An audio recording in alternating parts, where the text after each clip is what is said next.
নমস্কার বন্ধুরা, আমি আজকে বানিয়ে নেব আম পোড়া শরবত। যা গরম পড়েছে, প্রতিদিন তো শরবত না খেলে ভালো লাগে না। আমি আম পোড়া শরবতের জন্য প্রথমেই কিছুটা জিরে শুকনো খোলার মধ্যে ভেজে টেলে নেব। আমি বিশেষ কোনো মশলা দেব না, শুধু একটু জিরে গুঁড়োই দেব। তা প্রথমে দুটো আমকে আমি ভালো করে উনুনের মধ্যে পোড়া দিয়ে নিয়েছিলাম। এবার ভালো করে ছাড়িয়ে নেব। ছাড়িয়ে আমের শ্বাসটাকে হাত দিয়ে কষলে কষলে ভালো করে বের করে নেব। আপনারা চাইলে গ্রেট দিয়ে করতে পারেন।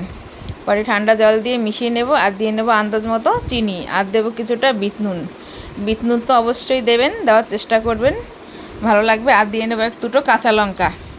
আপনার কাঁচা লঙ্কা না দিয়ে লঙ্কাটাকে সেদ্ধ করেও দিতে পারেন, কিন্তু কাঁচা লঙ্কা দিলেই কাঁচা লঙ্কার যে একটা গন্ধ, ওটা খুব ভালো লাগে খেতে।